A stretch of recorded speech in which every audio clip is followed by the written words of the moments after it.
Live TV, सच सबसे आगे। और एक चीज ध्यान में रखिएगा, आप लोगों को मैं सबको बोल रहा हूँ ओपन में, कोई भी मियाँ के यहाँ से सब्जी नहीं लेना, कोई भी मियाँ के यहाँ से सब्जी नहीं लेना। आप जो है हिंदू सब्जी वालों से ही सब्जी खरीदें, हिंदू सब्जी वालों से ही सब्जी खरीदें। बोल रहा था मुसलमानों के बोल रहे बे? आज के बाद देख नहीं जाना तुम लोग, नहीं तो मार मार के ठीक कर देंगे।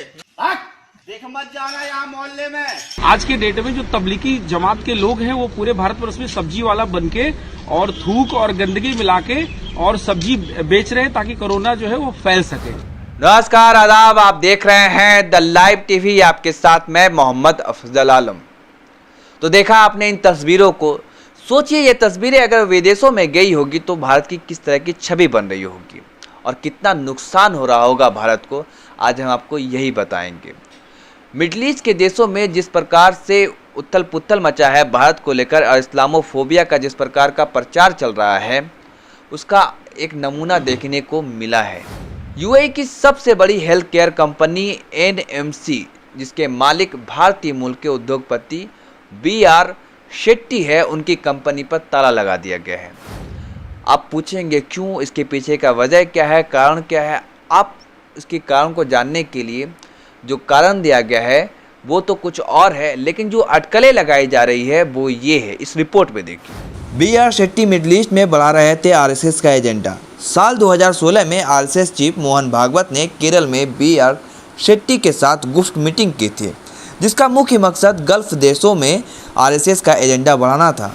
शेट्टी को एक कट्टर भाजपा समर्थक के तौर पर भी जाना जाता है। कोस्टल डाइजेस्ट पत्रिका की 2016 की खबर भी इस बात की पुष्टि करती है कि शेट्टी मिडिल ईस्ट में आरएसएस के एजेंडे को बढ़ाने के लिए काम कर रहे थे और कई बड़े एनआरआई बिजनेसमैन आरएसएस को फंडिंग दे रहे थे।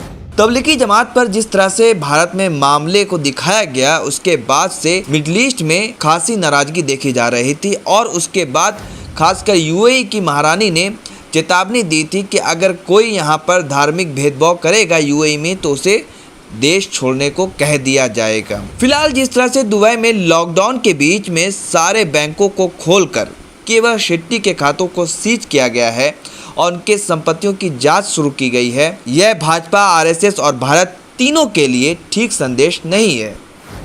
तो देखा आपने इस रिपोर्ट को, ये बताया जा रहा है कि आरएसएस से क्लोज होने के कारण इनको ये सज़ा मिली है, क्योंकि आरएसएस को मिडिल ईस्ट के देशों में एक कट्टर समर्थक, एक कट्टर संगठन के रूप में देखा जाता है, माना जाता है। आपको बता दें कि बीआर शेट्टी कर्नाटक के तटीय क्षेत्र से 1970 के दशक में केवल $8 लेकर यूएई पहुंचे थे और वहां उन्होंने इतना बड़ा साम्राज्य खड़ा किया था। उन्होंने 70 के दशक में मेडिकल रिप्रेजेंटेटिव के तौर पर काम शुरू किया था और उसके बाद एनएमसी, उन्होंने खुद की कंपनी, हेल्थ केयर कंपनी खोली थी और वो आज यहाँ तक पहुँचे थे। जिस शख्स की इतनी बड़ी शख्सियत हो कि रॉयल फैमिली से खुद के ताल्लुकात हो और साथ में 30 देशों में उनका कारोबार फैला हो, 1.6 बिलियन उनकी संपत्ति हो और बुर्ज खलीफा में 2 फ्लोर हो जिनका, और कई महंगी गाड़ियाँ, दर्जनों महंगी गाड़ियाँ हों, उसके बावजूद उन्हें यूएई छोड़कर भारत आना पड़ता है। कहा यह जा रहा है कि पिछले 1 महीने से शेट्टी लापता है। वो ये बताया जा रहा है कि वो भारत में आकर छुपे हैं। अब आपको असली वजह जो बताई गई है, जो कानूनी बात बताई गई है, जो शिकंजा कसा गया है, वो दरअसल बात कुछ और ये बताई जा रही है। दिसंबर 2019 में मड्डी वाटर रिसर्च के फाउंडर तथा शॉर्ट सेलर कार्सन ब्लॉक ने अपनी एक रिपोर्ट में एनएमसी हेल्थ पर संपत्ति का फर्जी आंकड़ा देने तथा कंपनी की संपत्तियों की चोरी का आरोप लगाया। इस कंपनी एनएमसी पर $5 अरब यानी लगभग 40,000 करोड़ रुपए का कर्ज है और ये फर्जीवाड़ा बताया गया।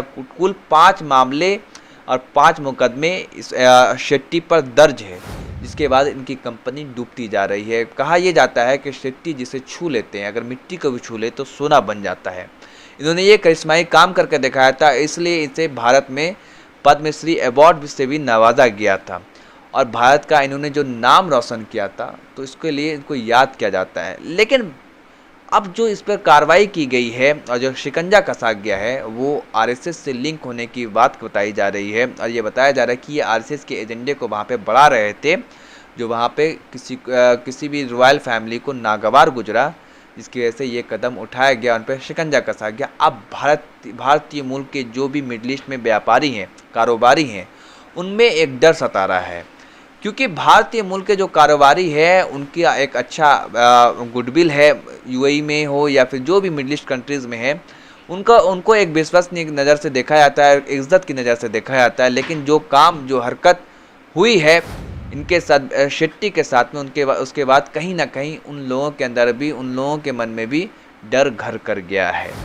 और आपको साथ में ये भी बता दें कि ये जो कुछ लोग हैं जो नफ़रत फैलाते हैं, जो हम भारत में जो देख रहे हैं कि इस्लामोफोबिया की बात जो कही जा रही है, कुछ लोगों की वजह से भारत की छवि को धूमिल किया जा रहा है, और जिसके कारण जो हमारे देश के, हमारे मुल्क के जो कारोबारी हैं, जो देश का नाम रोशन कर रहे हैं और दूसरे देशों में भी भारत के झंडे को बुलंद कर रहे हैं, उनको ये खासा परेशानी झेलनी पड़ रही है। तो ये कहीं ना कहीं चिंतित करने वाली बात है और सोचने पे हम सबको मजबूर होने पड़ रहा है कि आखिर हमारे कारोबारी के साथ ऐसा क्यों हो रहा है।